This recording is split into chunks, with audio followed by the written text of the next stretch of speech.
This is pretty special, boys. What do you think? Here we are in the studio in person. They do look rather large on your head, actually. Exactly. Yeah, with a that's massive set of headphones. Yeah, that's true. Yeah. Looks okay now. It looks like squash your face in like that. On Docker's head, it looks like he needs bigger headphones. Yeah. he's got Tom, much. give him your headphones. They look like that would work. Same headphones. Head size. Different head. All right, boys. Well, we're here. Can you believe it? We're doing the Race Communiqué in person. Welcome. Together. So people can see me. The whole of me. Half of you. Half of me, yeah. All of you, Dubs. Yeah, still podcasting with my pants off. We're here in Adelaide. Tour Down Under is about to start, and we just nipped away. It is the day before the race begins, and the boys have snuck out of the hotel to record this cheeky podcast, which is going to be fun to kick the Race Communiqué off for the second year. Boys, before we get into it, what did you think of last season? Did you enjoy it? Well, are we still guests or? That's the big question. Yeah. We've had a little bit of a union meeting, Dubs and I, on the 20-minute walk here in 50 degrees that you Yeah, just do. it's like two minutes from your hotel. 2 minutes. 100 metres. Yeah. It's a 15-minute Yeah. walk. Oh, across by the 100 way, metres. it's underneath my hotel and it's like 15 minutes. Anyway, no, we're happy to be back, but we'd like to be a little bit more involved. We'd actually like to be not guests. We'd like to be also hosts of the show as well. So, Okay. Yeah. Can you say that maybe? On that note, then you're happy to take on the back end paperwork stuff as a host. Exactly. I'm going to do all the expenses and that sort of stuff. Love to do it, mate. Okay. Yeah. Well, this is exciting because it is the Race Communiqué Life in the Peloton production presented by Matt. But this year we have got a great new partner. Ew. We are being exclusively brought to you by Training Peaks this year. I was really excited to get these guys on board because it is quite difficult with us, with all our different obligations, to have a partner that works with all of us. And Training Peaks is something that I thought, this would be cool to get them on board because I love using Training Peaks. I don't know why I still like using it. You still got your account live? I've still got my account. How come I can't see it on the old EF Well, dashboard? actually, maybe I shouldn't be saying this too loud because am I still coming underneath the umbrella of EF? No, you're gone, but like there are guys who leave. Like Jens Kukela is a DS at Alpecin. For some reason, he's still on our. He's never like got rid of us, and I can see Jens. It's like, I've gone to the gym this morning, so I like to rib him at the classics about his poor running. Oh, so you can make a comment and he'll get the email. Yeah. I think the biggest thing is, Mitch, you're asking, is EF still paying for your Training Peaks subscription? Yeah, I might want to check that. Well, the weird thing is, I used my Whoop not long ago, and I haven't used it for ages. I was doing the podcast last year on the Whoop, and then I thought, surely this won't work. With the Cha-ching. EF account, I'm still in. EF email still. Deleted that. Yeah. You could link Tom as a coach, so you can see all your stats if you really want. I'd love that. Be great. In case anyone doesn't know what Training Peaks is the ultimate training diary. It's a platform built for runners, cyclists, actually all sports, swimming, whatever you want to do. You upload all your data there. I've used it ever since I joined Green Edge. I think we we're just talking about that off air. So since 2012, right through my whole career, I've got my whole backlog of data on there. But now I'm still using it because I like it as a bit of a diary for my training. I just randomly put my own training in, what I want to do next week, and it keeps me somewhat accountable. I'm like, yeah, I said I'm going to do that 30-minute run on Tuesday. Better get out there and get the green box ticked. Don't want to get an orange. Yeah. But like, Durs, you've been also using it since then, I guess? Yeah, 2011. I said I got like 3 apps open on my phone, and Training Peaks is one of them. You know, just I'm the same as you. Like, I mean, obviously a little bit more so because of my training is my job. But definitely, I love the app, and I've got back from 2011 all the data pretty much every single day. It's super easy to use and so much cool shit you can do on it. So, yeah. And you, Tom, it's a bit different for you because sitting on the other side of the you fence. sit on the other side of the time. fence. You're there analysing it, and you're seeing the riders' data come in. What they should do, what they do, where they are, you know. And it's super useful for us. It's really good, you know, as much as you can literally like have it open, check in as someone like as simple as green, orange, red, because you can help someone with an issue, right? It's like, hang on a minute, what's happening here? Why aren't you getting out the door, or why is everything shorter? That's really helpful. It's a super useful tool for us. Like jump on, you see he's done 3 hours, not 6 hours, but you check the temperature and it's 2 degrees, something like that, or like all those little factors. My coach is like obsessed with it, so he's like analyzes every file and things like that. So you can go the full way, but I think I would say most teams would have this training diary to be able to log their athletes. It's quite funny that in 2011, 2012, we had like a protest within the team. Really? Yeah. So like, I remember Stuart O'Grady and like Matt Goss and a few of these guys, they felt like an invasion of your privacy. You weren't allowed to see what training you're doing because that was just like, that's my thing. I rock up to the race good. You're not allowed to look at it, How old school's theory is this? So it's so funny, and this is where it started. And now you wouldn't dream of that. Like your body is, and everything is the team's, sleep, training, everything's monitored. And I remember guys were signing this petition to give to our sports scientists, going like, you're not allowed to look at my training. And it's just like, imagine that, you're not allowed to look at my training. I'm good at the race. Doesn't matter what I do. You're like, well, it does. Well, it's great to have them on board. They're going to be on board all year this year. They are our exclusive partner for the Race Communiqué, and we're going to keep unpacking different stuff and letting people who don't know about it a little bit more into the light of it, because it's not only for pros. Like, I'm definitely not a pro, and I still love using it, keeping me accountable. Got my CTL sitting. I checked it this morning, 38 Turbo. 38. Where's yours sitting? 120. We'll get into all that sort of stuff too. But if you're new to it, go across and check that out and start to understand what we're talking about, all the jargon. But we're going to break that down this year, which will be fun. Should we break down what this series is for all our new listeners and for the old listeners who sort of lost their way with us being all over the place last year? We've gone away and we've chatted. Last year, we sort of split up into 3 segments. I'm taking care of race recaps because I feel like that's the easiest thing I can do.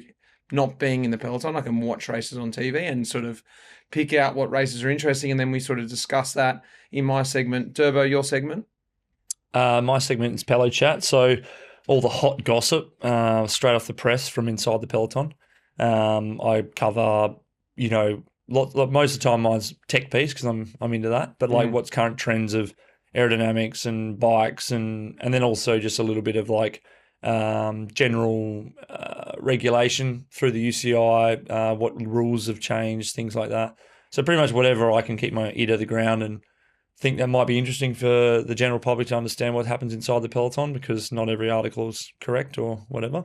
So yeah, that's my little piece. And Tom?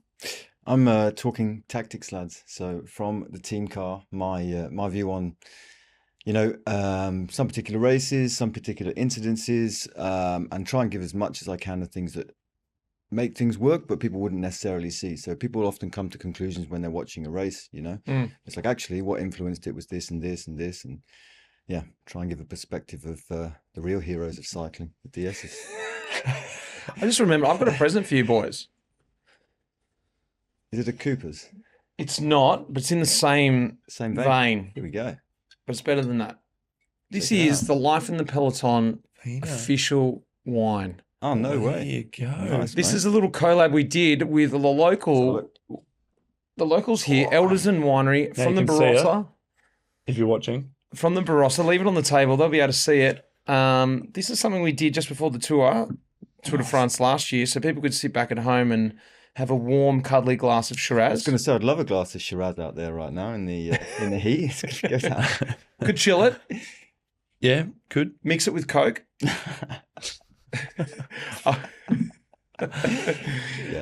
Best consumed with Coca-Cola. So, boys, It's that bad, is it? You've got to take that back, age that in Europe, or drink it before you go. Done. Thank you very much, mate. Thank you. That's great. Should we crack on? Or should we start talking a bit of Race Communiqué? I'll get going with our first segment.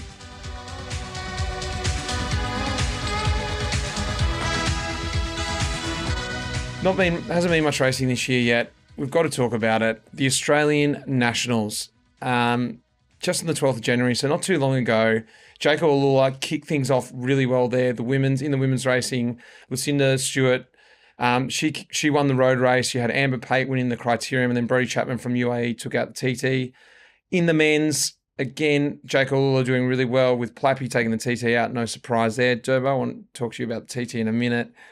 And Sam Welsford took the crit out, which sets him up for what he's going to be doing here at Down Under.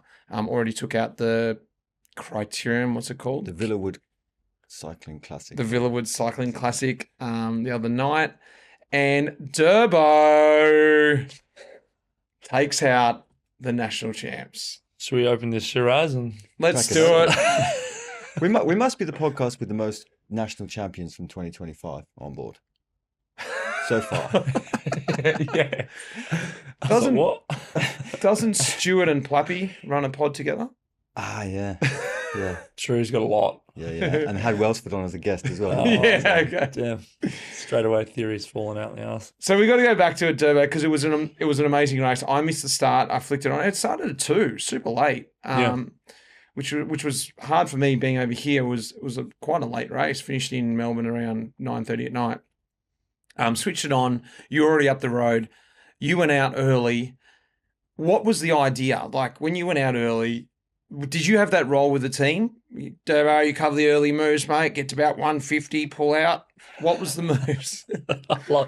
Who are you impersonating there? Do we name him Heyman? That's what Whitey said to Heppy and I. It's always been a joke since that first Nationals when everyone pulled out at 150k. Yeah. Like, Mitch, Heppy, first Park it. 150, Park it. your job's done. Yeah. No, well, yeah, it was the plan. Pull it up at 150. You think about it. I got 3 minutes. Yeah, just pull out. No, yeah, job's done. No, the plan was to be. You rattled me. The plan was to be in the breakaway. Yes, I think, but not just us. Like everyone, pretty much the plan is most years. It's no secret that you get phase 1 right with our team, which means putting someone up the road. We want to sort of. It's a big, important race for us to win. Like it's really important to take the jersey back for the team, back to Europe. So we have to it's not necessarily the most exciting way to race, but it's like if you work out the first phase, which is the first couple of attacks, and you get the right move up the road, then you just shut the race down behind. You just block behind, and you give the guy off the front the opportunity to go and win the national title. The year before happened with Plappy and Harper. They went away. It just got harder and harder and harder, and eventually those two got away. That means we've guaranteed first and second, and everyone else just covered the moves. But actually, if you rewind back to 2013, you won from the break. I did win from the break. Yeah, so it's also similar. Yeah. Yeah, that's what I'm saying. It's a good opportunity for the guy that got in the break, so it's worth the investment at the start. But since 2013, it's been on exactly the same circuit. Yep. Yeah, that's something I didn't mention at the start. It was actually in Perth. Sorry, I just assumed everyone knew that. It was in Perth. That's why the time difference. As a rarity, for people who don't know, the Australian Champs has been on literally the exact same 16-kilometre circuit since 2013 when it was an adapted version of that. But still similar. 19 editions they did. Wow, far out. Yeah. That's a lot. It's a lot. Yeah. It's an entire career for you. Every time at Bunnings. Well, I did one time here in Adelaide, but before I was pro, actually, when they used to race the 23s and pros together. They had that Will Walker won and Wes Sulzberger was around there as well. Yeah, Will Walker won, but Russell Van Hout got second, and they wouldn't give Will Walker the championship because he was under 23. So Russell Van Hout got like Aussie champ, but sort of. But they're the weird things. So he went to a stagiaire. Will went to a stagiaire at the end of the year with Rabobank. Yeah, and because he was doing proper races, it's like he got it back. You've got your jersey now. So Russ would have been like in and out of the jersey. It's like that's so weird. It was weird because it was only like 6 finishes because there's a massive crash at the start. So anyway. Yeah. Durbo. Yeah, so no, the plan is there was two teams I could actually chase, Caish and us, and we wanted to be in the break with one of them because we thought if we in the break with one of them, we've eliminated 2 of the bigger teams in the race that won't chase. So first lap was on, and the circuit is all about the last climb up to the finish. It's not very long. But it's was it 12%? I was reading that today. It says it maxed out at 12%, 13.6 kilometre course, 177 kilometre race. Was it 12% that climb? Because on TV it didn't look that hard. Yeah, but only for like the real last little bit of it. Yeah, so it sort of really gradually goes up, and then just the last, I don't know, 30 seconds. Yeah, but that's still like the hardest way to do it. Yeah, it's super hard. Just the crest, and then turn left and go to the finish. So the boys kicked off first lap there, like Javon, Jai Hindley. It was actually all split up on the first lap. They're just throwing down haymakers there. So then I went through the finish line, and I saw all the favourites, whatever, they just propped a little bit, and I'd saved energy on the first climb, hadn't gone without attack, so I was sort of running at them, and they were all looking at each other, and then I just ran at them with speed. We weren't actually meant to attack; we were just meant to cover moves. So you started it, but I was like, yeah. See you in the showers, boys. See you, boys. I'm off. I'm out of here.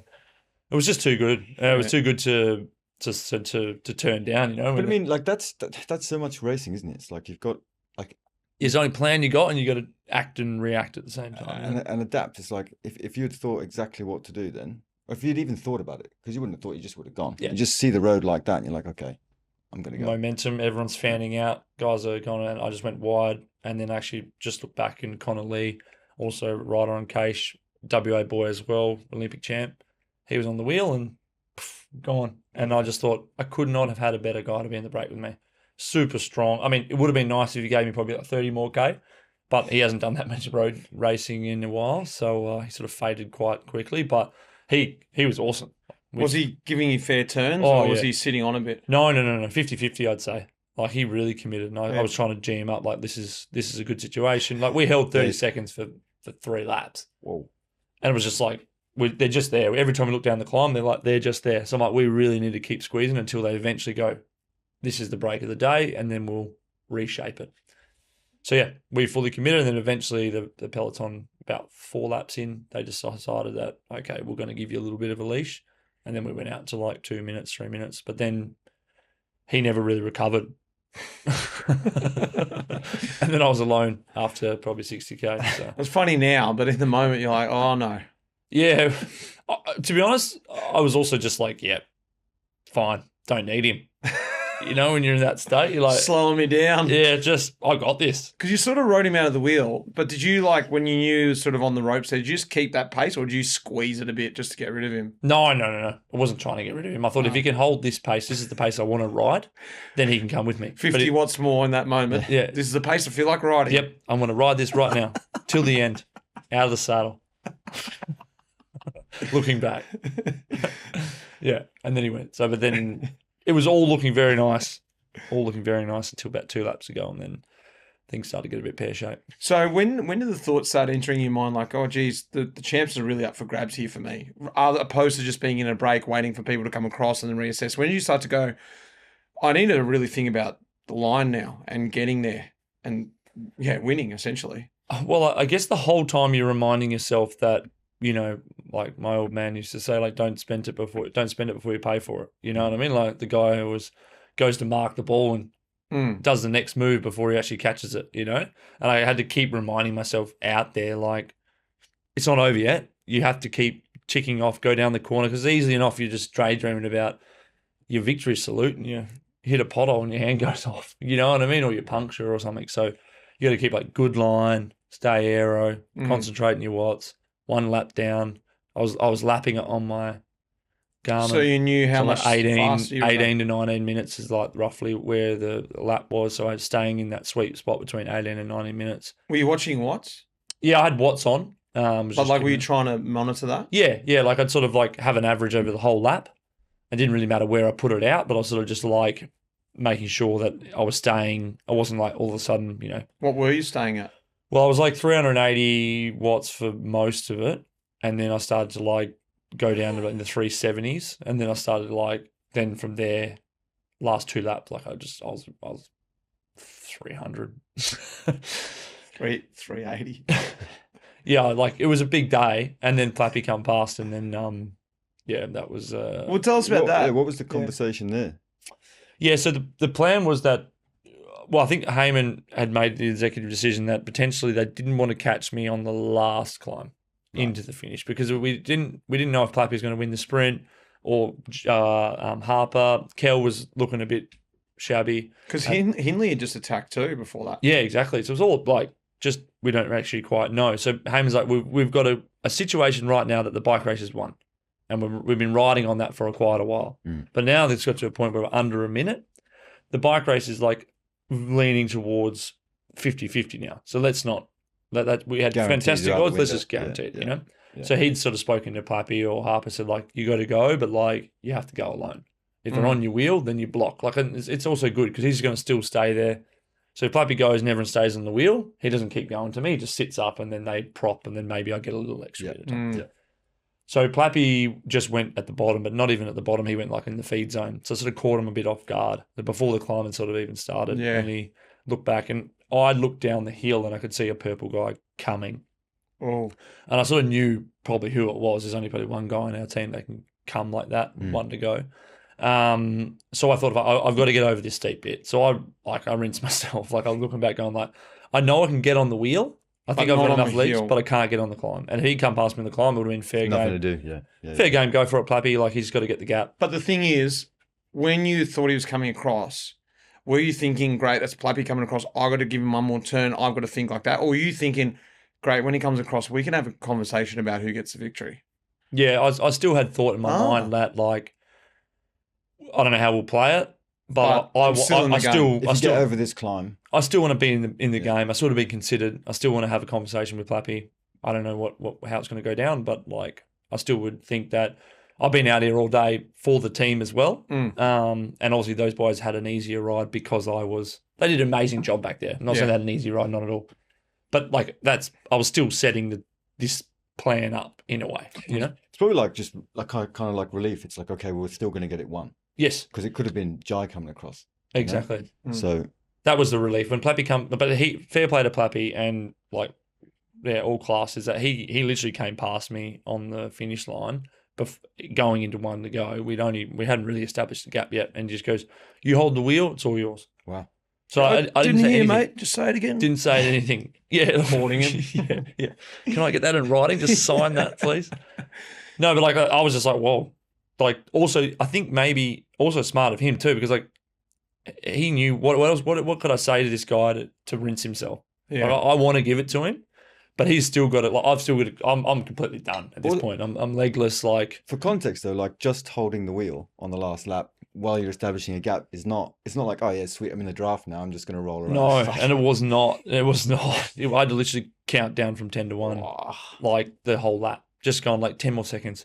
Hold the wheel. 10 more seconds. 10, 9, 8, 7, 5, 6, 4, 3, 2, 10, 9. Yeah. Just kept doing it like, and then I was tucking down, and he's like, and then I was just got to the point where I was just like, I was so cross-eyed, and Plappy's like, oh, can you give me just a little rest on the downhill? I was like, sweet, slow it down.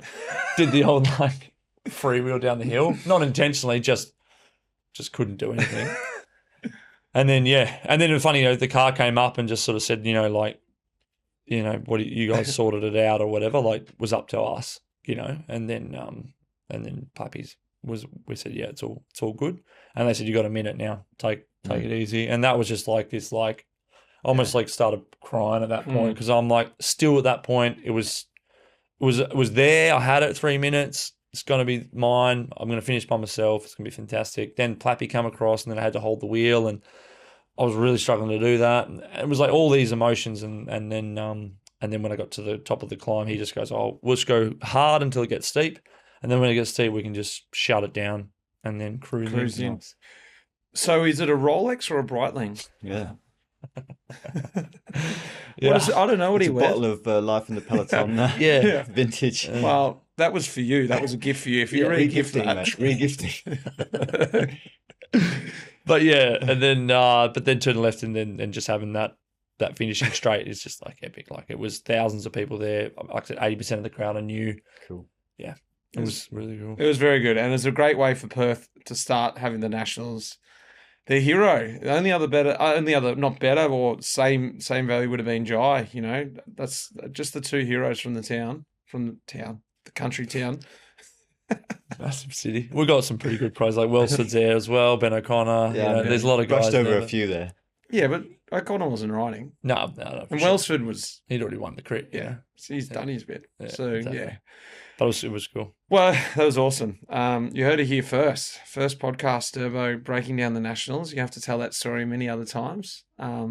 Happily. Should we get into some Pelo chat?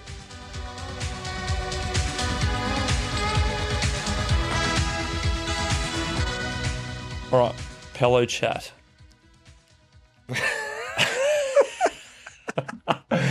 I think you just built so much pressure when we had that little break. Then you're like, all right, you just bring it in like this and this, and then I just went like, It's still just called Pelo chat. yeah, it's Pelo chat. It's Pelo chat. Pelo chat. Yeah, Pelo chat with Luke. All right, okay, sorry, let's go. What I would like to discuss this month is, I think I might have touched a little bit on it before, bit of the clothing in the Peloton. Obviously, everyone's bringing out their new kit. We're like very lucky got our new map kit, which everyone's loving. It's about time. Like, honestly, it's about time. I was just watching a video that they did at TDU about the map kit. And there was about 3 or 4 people who went, it's about time they got out of the old man's crap jersey that they've had their whole entire existence. Like, in the early days, that kit... It's never been a good kit. It's never been a good kit. It's never even been close to a good kit. Yeah. No, like I sort of have to agree, but I mean, I absolutely nothing to do with it. You guys are looking at me like, what were you thinking, Durbo? And I'm like, mate, this is way above my pay grade. It's your team. Well, yeah, you designed it. Yeah. No, he has fixed it now. Yeah, I did. Yeah, called Matt, said, hey, mate, what's going on? So it's out there. It's great. It's out there. And like, I think you guys at EF are probably trendsetters when it comes to doing That's cool thanks things. to me, by the way, not anybody else. Yeah, So yeah. I'm going to say thanks to you, to you, but you both had absolutely nothing to do with it. I'm out of it now. Yeah, so. yeah. You were there you were there for a bit. You were there for a bit. Well, they're covering still my training piece. Exactly. So Still got an eye. Covering your Whoop account. But yeah, like I would just say, like the two things, like the kits are like really cool. Like I don't know what changed or where it like shifted, but like there was these really cool kits like back in like 90s and had this like really cool, edgy brands and like just like the the jeans and like and then all of a sudden we just became like, I don't know, we're like this corporate simple it's a Sky effect. Maybe, yeah, like chic. Like, it was cool in its time because it was the first one that didn't have a million sponsors and everything over it. That whole, like, Italian feel where there's a little bit of space there. So that guy in the coffee shop gives us $20. Put him on. Yeah. So then it just cleaned it up and got it really crisp and clean. And then everyone's, like, outside of the Pro Peloton, that was it's still the phase now, this clean kit. But it's cool now. It's sort of drifting back. And I think, the original EF, the tie-dye. Yeah. When that came in, it just sort of like everyone went, oh, you can actually have cool looking kit again. But this is something I found really interesting. It's something that, like, you were in the team at the time and you're in a team that's just going through this thing. I think Decathlon did it a bit last year. How like a rebrand with the same people, the same organization, nothing changes, but like somehow we did it from 2018 to 2019. We just came out looking good.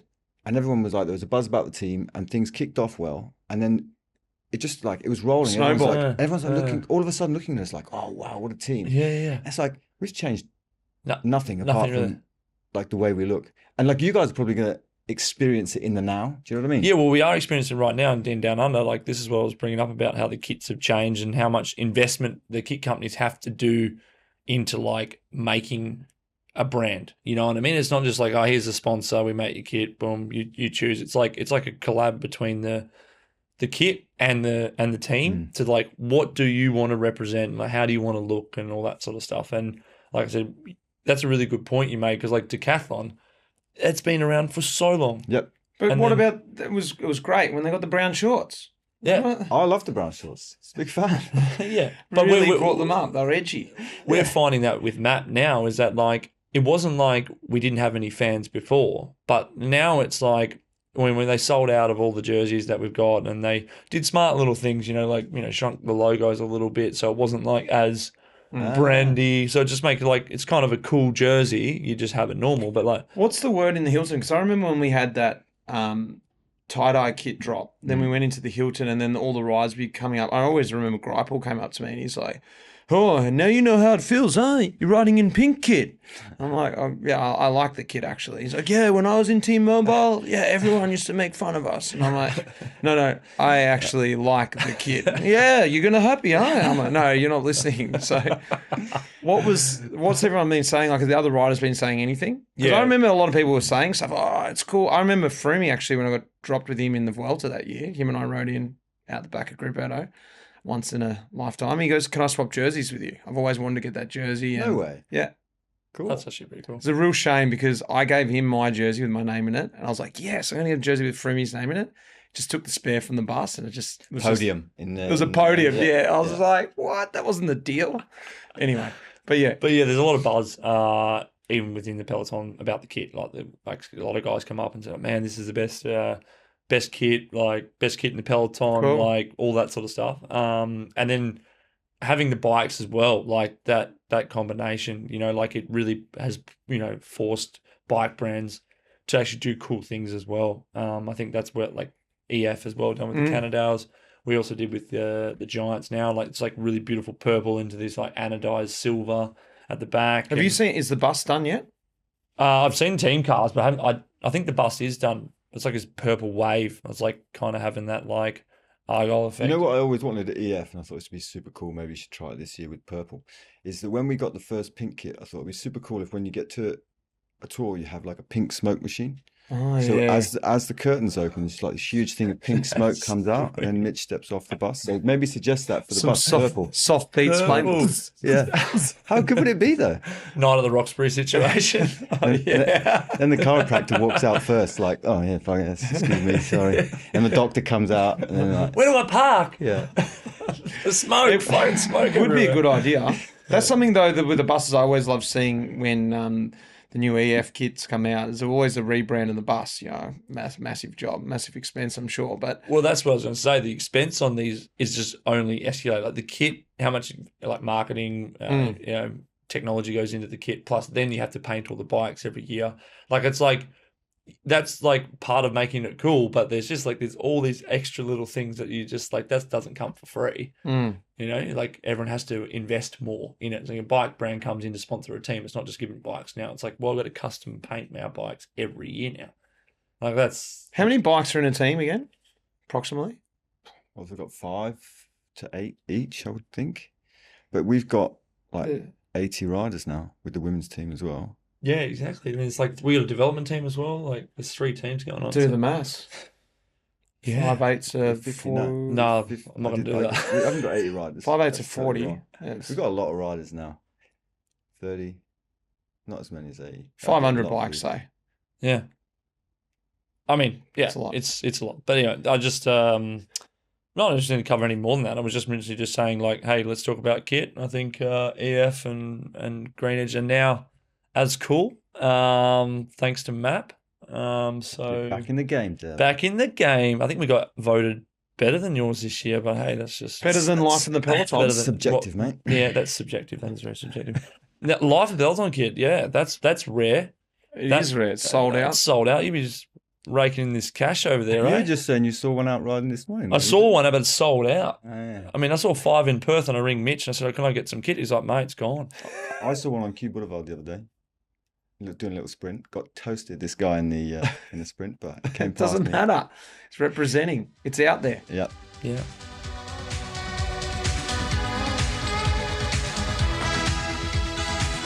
Well, should we talk some tactics, Southam? What do you got for us this Yeah, week? so I feel like Derbs has done like a really fun, nice segment, and mine's now going to be really grim. Well, that's what it's got to be. Yeah. So I want to talk about the new. Grim. Well, I want to talk about the new UCI rules. Oh. So That is particularly around feeding. So these rules came out not too long ago.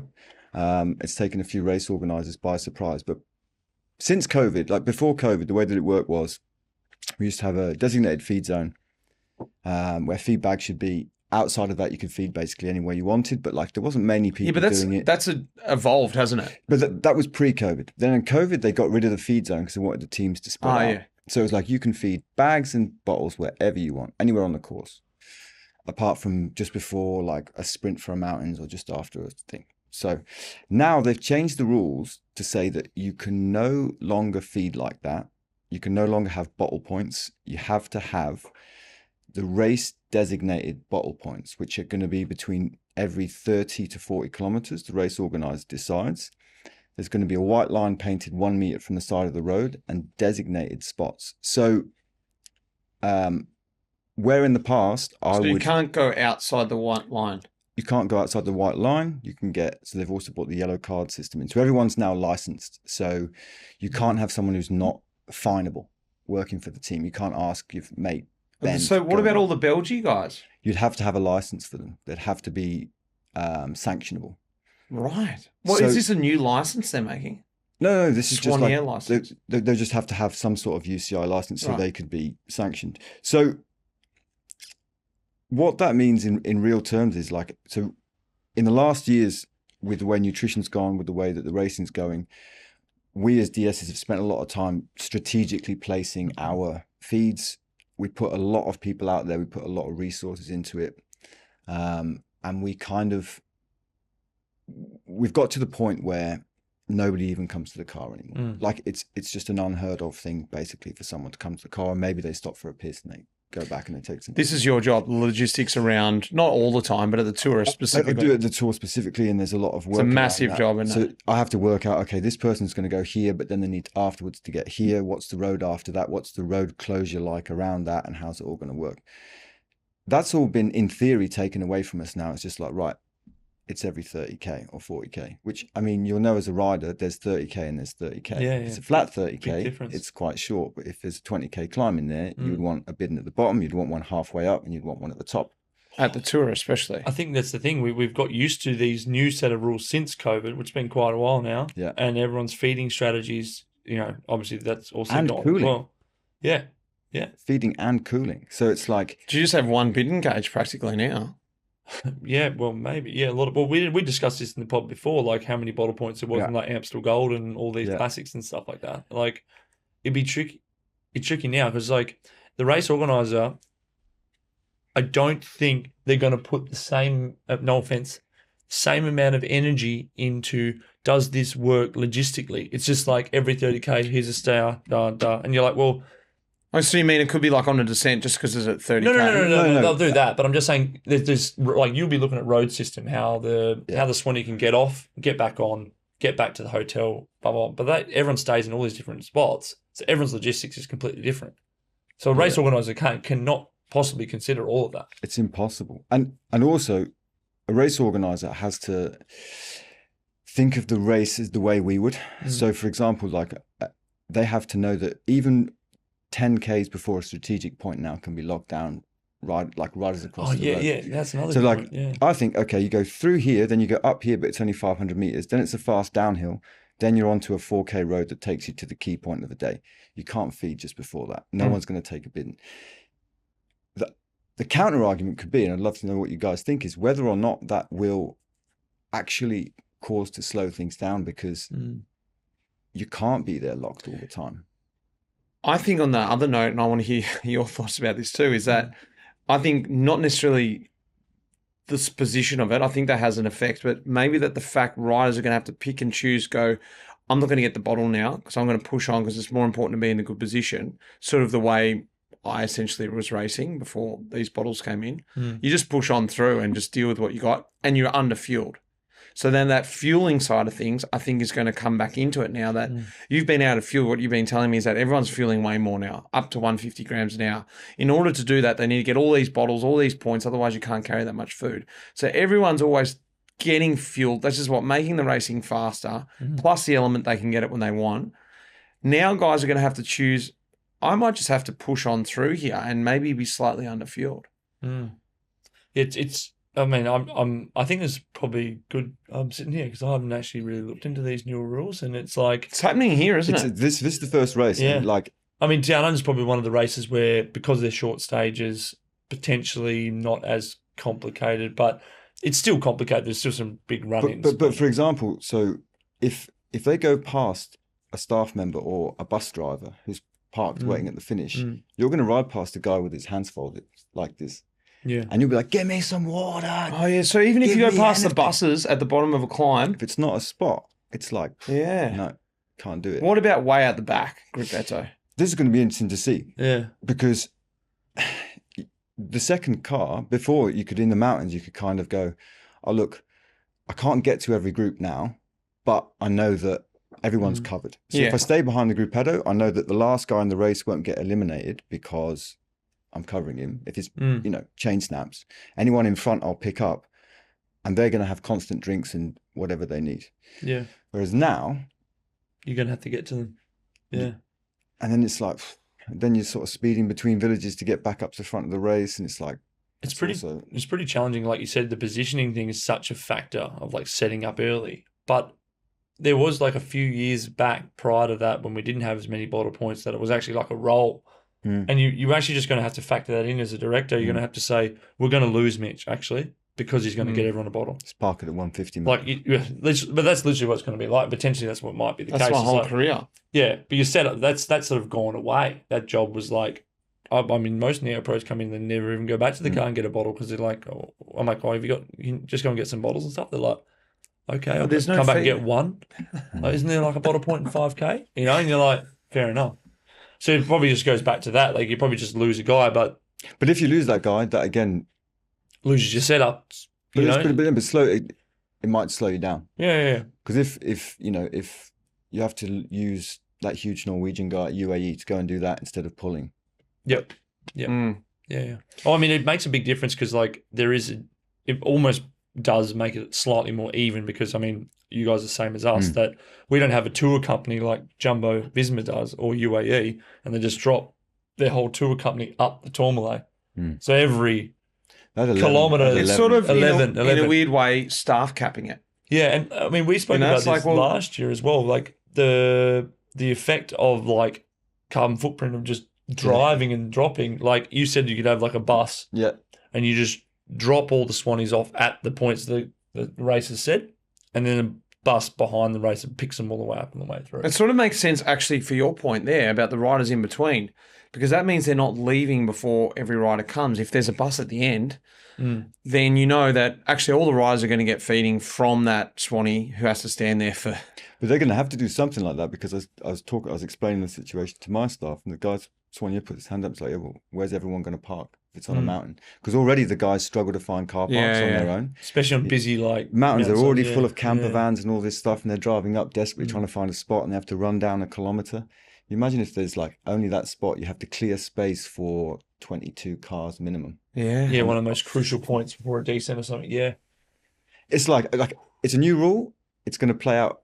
I think it's going to play out this season, and maybe it's going to get adapted. But it's like we're going to feel it here immediately. Yeah, it's something I've had to going to have to educate my riders in. It's like, don't expect this, and you're like you said, you're assigned this job today. So I've actually done that already, and to push it through. So. Yeah.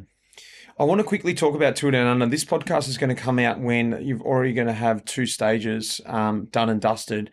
But we're still going to have stage 3. If you hear this before stage 3, and that's what I want to talk about. Stage 3 is featuring a new climb, never been in Tour Down Under before, the Knots Hill.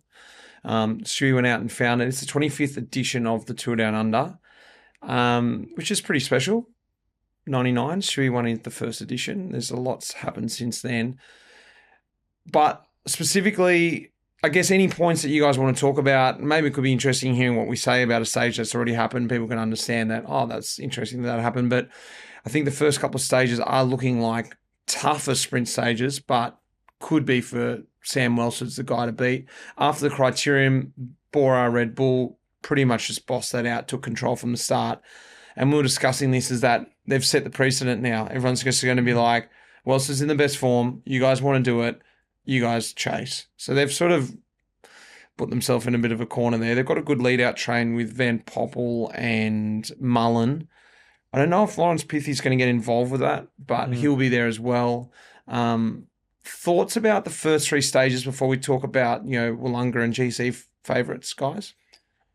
I think, I think stage 1 is probably more of a nailed-on sprint than stage 2. Stage 2's got, I think it's Mengler's Hill, that's like actually a pretty solid climb. Yeah, coming especially towards that the way. end. They go the opposite way. We used normally to. come down it, don't we? Yeah, steeper. But it's quite far from the finish.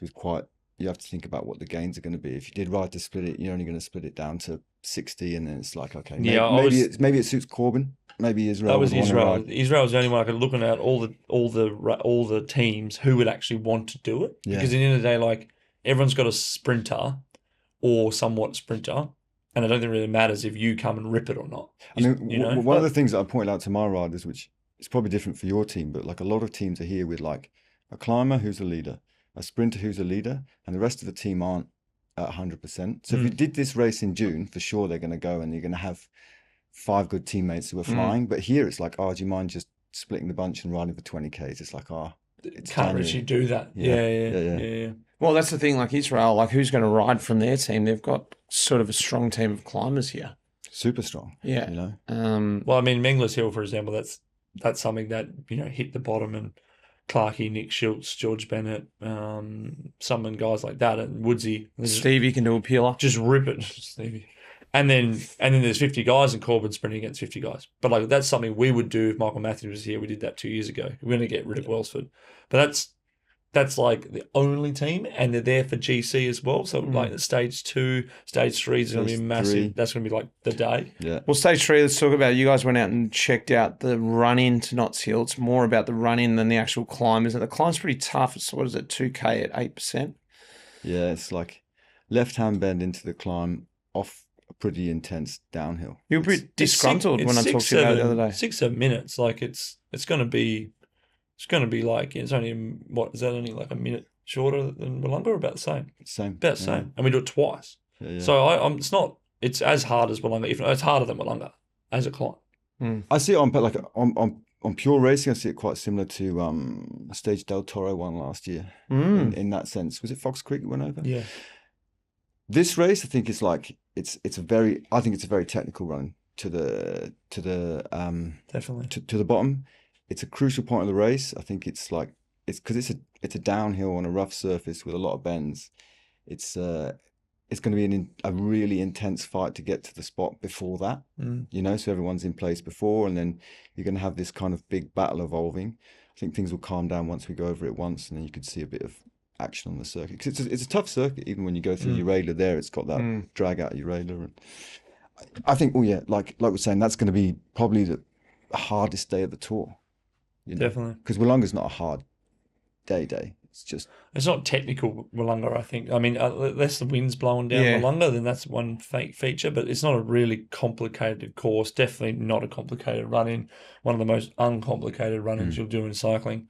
I tend to think the stage before, in between stage 4 into Victor, is more a Corbin stage. It could go 50-50, because last time they didn't catch the break that went on the climb. Rowan and Javon, six of them were away. Yeah, but then Caleb was 15 seconds back, so there's never much in it. It's touch and go. Yeah. Depends who's in the group. Depends what happens. So should we just do a GC prediction firstly? See who's right at the end of the week. What's your GC prediction?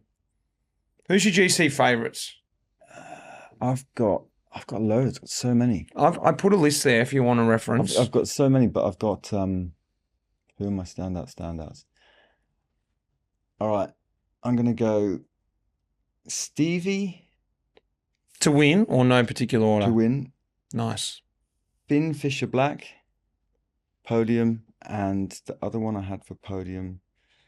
I'm going to chuck Sergio Higuita on there if he's in shape, because he's rapid. If he's it's true. That is true. He's actually a perfect down under guy. He's like slightly. He's Valverde. Yeah. He's a small Valverde. If he's super going fast, he's going to be super dangerous. Because the intel is Stevie Williams has been training with Fisher Black and Lawrence Piffy in New Zealand the last week. 2 weeks, month. That's true. And they've been pumping. They've all been pumping. You've been doing this Strava checking out. We spoke to Lawrence Piffy last night too, and he reckoned Stevie wasn't going that well. They're putting him away. And he was saying red hot, I know it's his teammate and his best mate, Finn Fisher Black's going to win. Yeah. That's what a couple of lads are saying in the... Looked lean. Yeah. Didn't he do? He's also quite punchy, Finn. Is he? Yeah, very much so. And like he won the one-day race in Oman. Yeah. Was right up there in GC. Like last year was sort of like a bit of a standout year for him too. Like he's always been good. We had like a bit of injuries and things like that, but like put it together very well last year. And then I think down under suits him. I'm still not going to put him on the podium. I'll put Stevie. Stevie, I like it. You guys have changed your tune about my man. I never had said a bad word about Stevie. Stevie, I'm not in any particular order to be honest, but yeah, I'm gonna. To be honest, we've actually got quite three good options. You know, it depends on how the race goes. You know, I think actually there's probably no one stronger in the race at the moment than probably Plappy. Like he put Jay Vine away and in the TT, and that TT at Nationals, like I know it's a national title TT, but like Jay Vine without a crash is third at the World Championships last year in the TT. And that ride those two did, and like was insane. That's like world class ride in terms of power, speed, all that sort of stuff. So it's just the race has to go a certain way, I'd say, for Plappy to win. But then we also have like Mauro Schmidt if it's more of a punchy. And Mauro is Finn fifth here, which people forget about with Quick Step, or fourth here. So he's been right up there, so he knows how to do it. So, and then I'm going to say Jay Vine because, he's nice. Flying. So yeah, Stevie, one of our boys, and Jay Vine. Top three from you. All right. Can't use any of the people we've mentioned. Well, what Mitch likes to do is he waits for the race to finish, then drops an audio in and says, "See, told ya, Stevie Williams, my man. I told you I didn't rate him. Didn't finish." I'm going to go Stevie Williams, of course, to win. I like Finn. Fisher Black. Yeah. All this intel, it's all adding up. I think he's going to be on the podium. And I think Plappy. Nice. So I don't know second or third. I'm going Stevie and a rolling second. Joint second. Same time. Same stage finishes, same points in the points classification, same number of mountains passed in the first thing. But do you see? I'm doing Onley as fourth. What's interesting is I think it's going to be too complicated for Onley. Mm-hmm. There's like a new generation of like GC guys when we start saying favourites. It's like quite interesting, isn't it? Like you think that these guys have been in the Peloton now, like, you know, we talk about the 19-year-old freaks. These guys have been in the Peloton for like 5 years now, like Stevie, or 6 years, or like they're in that at 25, 28. Like Plappy been in the Peloton a few years, Finn Fisher Black's done a few years, like been building to this point, and now we're calling them a favourite at Down Under. It's like kind of like a classic progression. I think it's quite a cool thing, like because we're talking about Stevie Williams, Finn Fisher Black, Luke Plapp. The new sort of generation of these guys, the 1 week stage races. Yeah. Because they're not going to be at, maybe not winning the Grand Tour yet, but like we're just at this next like little generation. The Immortals. They're never going to get to the Immortal level. We don't know. Well, you've got to. No, you come in at Immortal level, don't you? Yeah. You don't become Immortal. Yeah. Well, I don't know, do you? I guess you just find out you're immortal, don't you? Yeah. Eventually by not dying. Jeez. Turns out I'm immortal. All right, let's get into this quiz.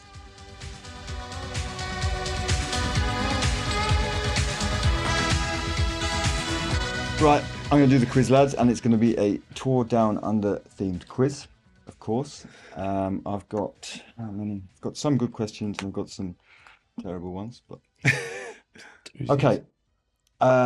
First one. Who has more starts at the Tour Down Under? Durbo or Clarkey? Clarkey. Who got there first? I think Mitch. Well, Can you? We did this question already. We did this question last night. No. Mitch did it. Yeah. I can give you the numbers. Clarkey 13, Durbo 10. Aye. Yeah. But like 12. Oh, yeah. He did win the pretend Down Under. Oh, yeah. And he rode the other pretend one. So I've done 12, yeah. No, well, it's half each, so 11. Okay. All right. So 1 point to Mitch. You can see me on TV. In 2002, the race finished in Wollonga for the first time. Which Australian won the stage? Alan Davis. It's a trick question. Which Australian won the stage? Yeah. In Wollonga. Did Contador win that? No. Which Australian in Wollonga? Yeah, it's not Wollonga Hill, it's Wollonga. That's why I Yeah. said Albi. Because they went over it and they dropped down. They finished on the flat. Yes, but did y'all? No, it wasn't him. No. It was actually like I know this one. This is like Oh, wasn't it Russell Van Hout? no. It's like Brownie or No, Cookie. No, close. It was Robbie. Oh, Yes. First win in Wollonga. Because he went I over knew it was it like a and then classic sprinter. dropped Like, down. yeah. Van Hout did win it one year, didn't he? Or they came in together. His teammate. He won a stage with Steve, not Cummings. no, wasn't it Paul Craig? Oh, yeah, it was him and Craigie rode in I together. think so. Did he give it to Craigie? Or he won it? I think he won it. It was when he was national Yeah. champion. There we go. So we're all even still. Yep. No. And you got 1-0. Oh yeah, 1-0 because he said Robbie. He got a point in his own quiz. No, but I thought we drew the first one.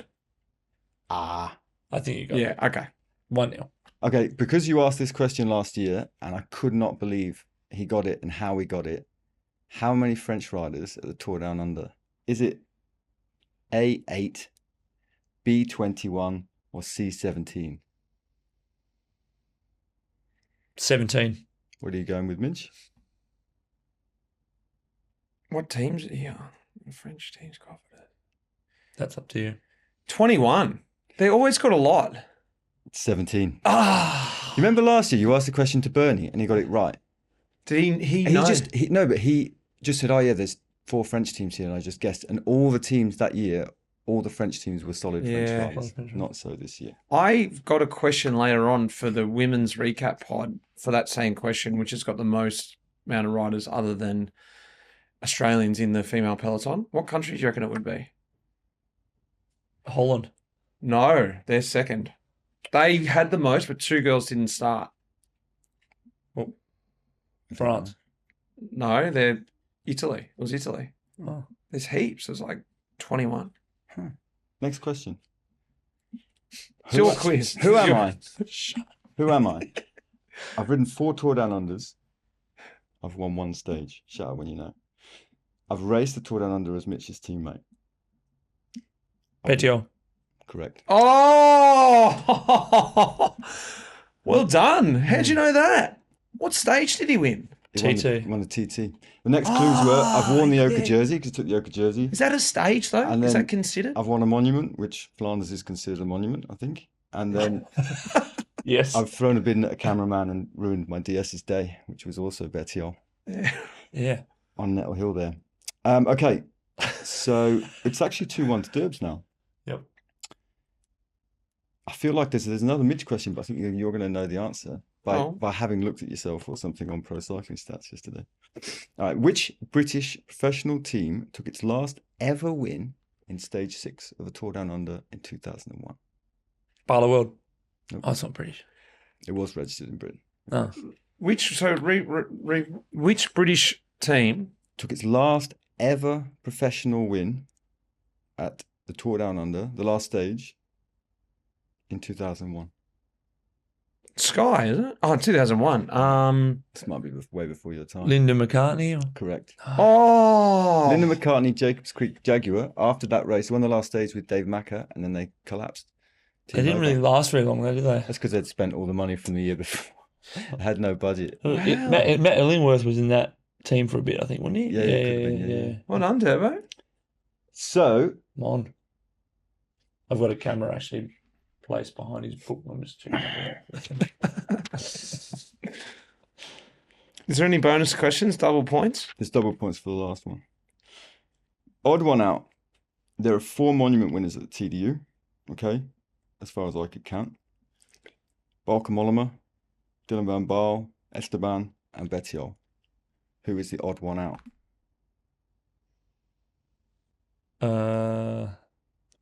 Betio, because the rest have won Lombardia. Incorrect. Dylan's won Roubaix. Oh, sorry. Oh, Dylan. No, my bad. No, yeah, Dylan, because he's won 2. No. He's won Flanders? No, he's won Flanders. No. So, Dylan Van Baal, Mollema. Balka Mollema, Esteban Chavez, and Betty. Alberto Bettiol. Mollema? 10 years older than them? Mollema is the correct answer, but I want to know why. What did he win? Lombardia? He did win Lombardy. He's Dutch? Dylan's also Dutch. But he's... Yeah. He's the only one who's never been DS'd by yours truly. All the others. Yeah, right. All the others go for us. Oh, that's a There you point, go. though. Still Right. got it. So, what is it? 3-2?